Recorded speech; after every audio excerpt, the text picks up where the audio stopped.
શ્રી વલ્લભાધીશ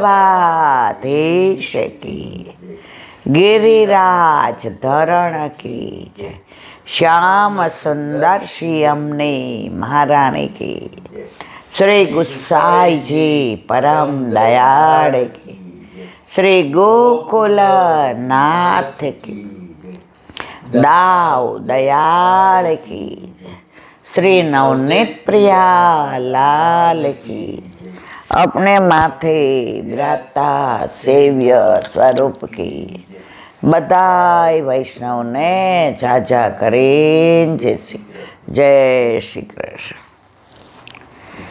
કાલે પાટોત્સવમાં આનંદ માણ્યો. વૈષ્ણવની ઘેર ઠાકોરજીનો પ્રાગટ્યોત્સવ તો આનંદ થાય કે દુનિયામાં આટલા બધા વૈષ્ણવો બિરાજે છે.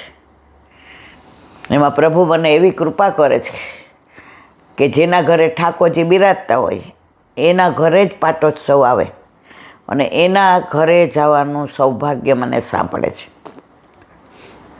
અને કાલે વિશેષ એ આનંદ આવ્યો કે મંડળના વલ્લભ પધરાવ્યા હતા પણ વાડકો નહોતો મૂક્યો.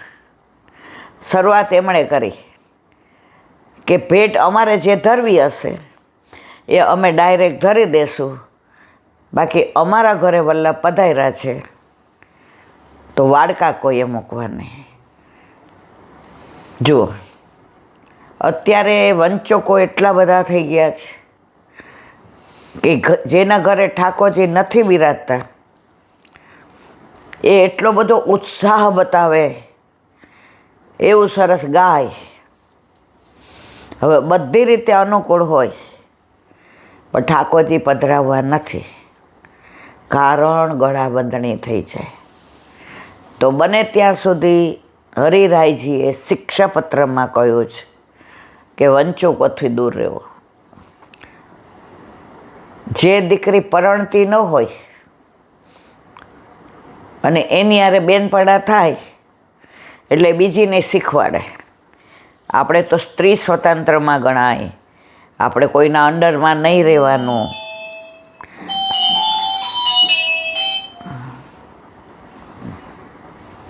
આપણે કોઈના અંડરમાં નહીં રહેવાનું, આપણે સ્વતંત્ર રહેવાનું. એટલે જે ઓલી બિચારી પરણવા માટે થઈને છોકરા જોવાની શરૂઆત કરતી હોય ને એ વિચાર માંડી વાળે. એટલે આ પુષ્ટિ માર્ગમાં એવું છે. ઘણાય અહીંયા સુધી આવી ગયા હોય, સ્વરૂપ લઈ આવ્યા હોય, ઝાંપીજી મારી લઈ જાય, બધું પૂછે, વસ્ત્ર ને આભૂષણ ને નેવડો ને ઝારીજી ને બંટાજી ને સિંહાસન ને પીછવાઈ ને લગાવ ને પછી કે ઈલાબેન મને ફોન કરી દો. હું કહું ફાઇનલ હોય તો ઘરે જઈને કહેજો. અને રસ્તામાં કોઈ એવો દુસ્સંગ મળી જાય કે હમણાં મારે પુષ્ટ કરાવવા નથી, એટલે જ વલ્લભે 4 વસ્તુ ના પાડી છે. અન્યાશ્રય ના કરો, અસમર્પિત ના લ્યો, દુસ્સંગથી દૂર રહ્યો અને વ્યર્થ વાણી વિલાસ ના કરો. અત્યારે સૌથી વધુ આપણને ગમતું હોય તો વ્યર્થ વાણી વિલાસ. કોઈની પણ વાત હોય, કોઈનો પણ પ્રપંચ હોય એટલે તરત ફરીવાર કોને શું કહેતા હતા એ જ વસ્તુ સત્સંગમાં સાંભળી હોય અને યાદ ન હોય તો આપણે નથી કહેતા કે આ કયો પ્રસંગ કયો તો કોના. જ્યારે એ અનુસંધાન આવી જશે ત્યારે ઓટોમેટિકલી લૌકિકમાં મન ઓછું થઈ જશે. એક વૈષ્ણવ એ જ કહેતા હતા કે ઈલાબેન પહેલાં હું ઘરમાં બહુ ચંચુપાત કરતી હતી, ભાઈ તે ટેન્ડર ભર્યું તો શું થયું, પાસ થઈ ગયું તો રાજી થાવ, ના પાસ થાવ એટલે કહું કે કયા ભાવે ભર્યું હતું, અર 1 પૈસા માટે ગયું, આપણે 1 પૈસો ઓછો ભર્યો હોત તો. એટલે મારું મન એમાં બહુ રહેતું હતું. શેમાં? દ્રવ્યમાં, પૈસામાં. હવે 2-4 વાર એવા પ્રસંગ બની ગયા એટલે હવે હું એ સામેથી કહે ને તો હું બહુ સરસ હો. એ કે અડધી ઈલાબેન મને ખબર ન હોય મને શું વાત કરે છે. હું મારા ઠાકોરજી અત્યારે ક્યાં બિરાજતા હશે, કઈ કુંજમાં હશે, વ્રજમાં કોની સાથે હશે, અત્યારે હોળી કોની સાથે ખેલતા હશે, અત્યારે ભાગોળે પહોંચી ગયા હશે, સામને જે બરસાનાથી આવ્યા હશે, સખીઓ બધી ઠાકોરજી ઉપર રંગ છાંટતી હશે, ઠાકોરજીને સખી વેશ બનાવતા હશે. એ જ્યારે વાત કરતો હોય ત્યારે મારા મનમાં આ જ વિચાર હોય. આવા ભગવદીઓનો સંગ મને થાય ને એટલે હું ક્યાંક વણસી જાતી હો, ક્યાંક વહરી જાતી હો, તો તરત મનને ખેંચી લો. પણ જો દુસંગ લાગી ગયો, ઈલાબેન તમે સત્સંગ કરો તો તમારી તો લોકો આવી વાતો કરતા હતા, હે કોણ કહેતું હતું? ના ના નો કહેવાય. અરે કયો ને. એવું મોણ નાખે આપણને જાણવાનું મન થાય, અને પછી એ વ્યક્તિ તરફ આપણને અભાવ આવી જાય. એકચ્યુઅલ એમને એમની સાથે બગડ્યું હોય, એમનો બદલો લેવા માટે થઈ અને આપણી સાથે આ લીલા કરતા હોય. એટલે બને ત્યાં સુધી લૌકિક લીલામાં ક્યારેય પડવું નહીં. પડીએ છીએ તો દુસંગ લાગ્યા વિના રહેતો નથી. ઘણા વૈષ્ણવ સત્સંગમાં આવે અને જેવો સત્સંગ હજી વલ્લભાધીશ કી જે બોલાય તો નસકોરા બોલે. હવે આપણે કહેવું પડે કે તમે જરા દૂર જઈને સુઓ ને મારા વાલા, મારું ધ્યાન તમારી, કારણ કે નસકોરા બોલે એટલે એ બાજુ જ જાય. અને એવી વ્યક્તિ પાછી લગભગ બધાને ત્યાં હોય. એ વ્યક્તિ બધે હોય અને ખબર નહીં બધા કેમ એને કહે. જેને સત્સંગમાં 1% પણ રસ નથી, જેને ઠાકોરજીના ગુણાનુવાદમાં જરાય રસ નથી. ખેર, આ બધું તો સંસાર છે એટલે ચાલવાનું જ છે.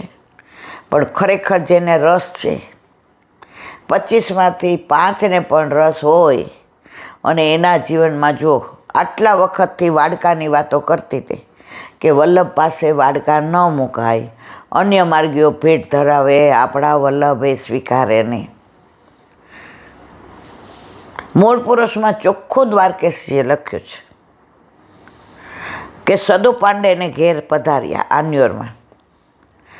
હવે સવારના આવ્યા હતા એટલે સદુ પાંડેએ પૂછ્યું, સ્વામી કછું ખેહે?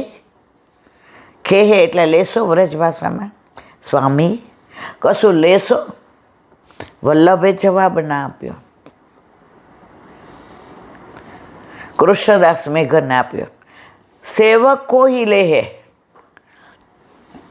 સેવક સિવાય બીજા કોઈનું લેતા નથી. એવી જ વાત પરમ દિવસે આપણે કરી ગયા હતા. તો માએ કરે કે ઓલો રથ ગોપાલ પ્રભુનો ત્યાં અટકી ગયો. કેટલું કર્યું આગળ જાય ને કે અમારે અહીંયા જ બિરાજવું છે. તો દિશાવલ જ્ઞાતિના લોકો હતા, વૈષ્ણવ વાણિયા. એણે કીધું આ બધું અમે ભેટમાં આપી દઈએ, અમે રાજી છીએ કે અમારી જમીન પ્રભુએ પસંદ કરી. મહાલક્ષ્મી માજીએ ચોખ્ખી ના પાડી, સેવક સિવાય અમે કોઈનું ક્યારેય લેતા નથી. એ સેવક થયા અને પછી ભેટ ધરી અને પછી લીધી. તો મારા વાલા, સેવક સિવાય કોઈનું લેવાય નહીં. અને વૈષ્ણવ હોય તો વૈષ્ણવનું, હા, આજે કોઈ એવી તકલીફ હોય તો એકબીજાને મદદ કરીએ, એ જુદી વસ્તુ છે. પણ મારા ઠાકોરજીને આ તમે આપો ને. ઘણા વૈષ્ણવ તો 10-10 કરોડના બંગલામાં રહેતા હોય અને તોય બધાને કહેતા હોય મારે આ આપો, આ. પછી છેલ્લે ભોગવવું તો આપણે જ પડે મારા વાલા. એ જ્યારે બધા આપે ને ત્યારે સારું લાગે. પછી આપણો અંત સમય આવે ને ત્યારે કોઈ ઓલા વાલિયા લૂંટારો પૂછવા ગયો, નારદજીએ પૂછ્યા તો આ બધું લૂંટે છે, તો આ બધાનો ભાગ છે અંદર. વાલીઓ લોટારો પૂછવા ગયો કે આ બધું હું કરું છું તો ભોગવવા ટાઈમે કે અમારે શેનો ભાગ? તારી ફરજ છે, તો દીકરો જ ખવડાવ. અમારે તારા કોઈ ખરાબ ઓલામાં અમારો ભાગ નહીં. છોડી દીધું અને મરા કરતા રામ રામ થઈ ગયું. અને વાલ્મીકી ઋષિ બન્યા. તો મારા વાલા, આપણે પણ બને ત્યાં સુધી આપણી સત્તાનું જ ઠાકોરજીને ધરાવવું. એટલું નહીં, આપણે પણ આપણી સત્તાનું જ કોઈ પાસે માગવું નહીં. અમારા કાઠિયાવાડમાં તો કહેવત છે, માગવા કરતાં મરવું ભલું.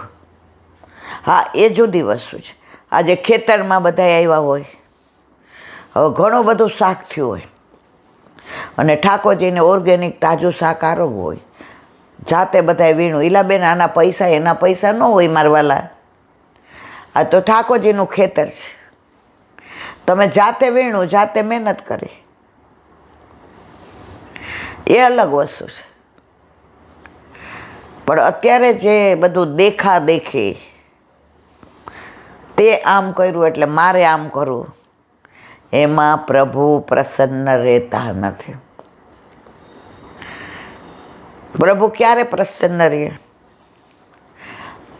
તમે પ્રભુને પ્રેમ કરો. કાલે જ આપણે બે ઓલા સંન્યાસીની વાર્તા કરી હતી. એક વેશ્યાની સેવામાં રહ્યો, એની ભક્તિ ફલિત થઈ અને ઓલો કેદારનાથ ગયો, એની ન થઈ. કારણ કે એ કેદારનાથ ગયો તો એના મનની અંદર વેશ્યા હતી અને આ વેશ્યા પાસે હતો તો એના મનમાં કેદારનાથ હતા. એક નાની વાત, હરિગુરુ વૈષ્ણવની સેવા.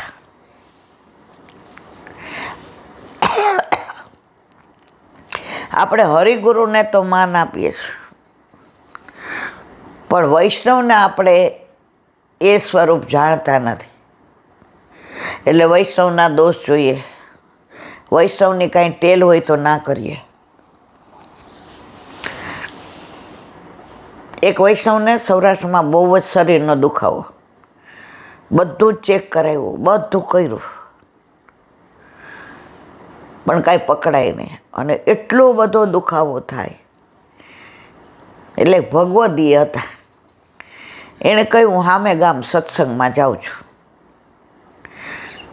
એના ઘરે નંદ ઉત્સવ છે, એના ઠાકોરજીને આવે આજે 8 દિવસ થયા, એટલે હજી પાટોત્સવ નથી. પ્રભુને પધારે હજી 8 દિવસ થયા, એટલે 9મા દિવસે નંદ ઉત્સવ. તો એ નંદ ઉત્સવ કરે છે કે મારા ઘરે ત્રિલોકનો નાથ આવ્યો, દીના નાથ આવ્યા, ગોવર્ધન નાથ આવ્યા. અને એનો હરખ એટલો, આ લગભગ 60-70 વર્ષ પહેલાંની વાત. એટલે કાગળમાં લાલ પેલાથી લખી, નાડા છડી બાંધી, ઉપર કંકુ ને ચોખા કરી અને બધાય ગામમાં વૈષ્ણવને મોકલાવ્યા કે વેલેરા પધારજો રાજ, મારા ઘરે પ્રભુ પધારાની વધામણી રેલલ. ઉપર લખ્યું હતું, વેલા પધારજો રાજ, મારા ઘરે પ્રભુ પધારાની વધામણી રેલલ. નવા નવા મનોરથ કરશો રાજ, સંગ તમારો અમને મળશે રેલોલ.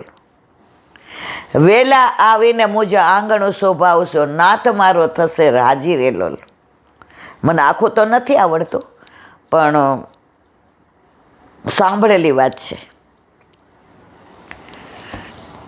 હવે એ ઓલા બેન હતા ને, જેને બહુ તકલીફ હતી, 5 વર્ષથી ન સૂઈ શકે, ન ખાઈ શકે, નાવા જાય તો આમ ડબલું ઉપચકવા જાય તો એને તકલીફ થાય, કપડાં પહેરવામાં 4 જણા જોઈએ, થાકી ગયા હતા. પણ વૈષ્ણવ હતા એટલે એવું ન બોલે, પણ એમ કે હવે મને પ્રભુ છોડી દે જ સારું, હવે ઉંમર 44 વર્ષ.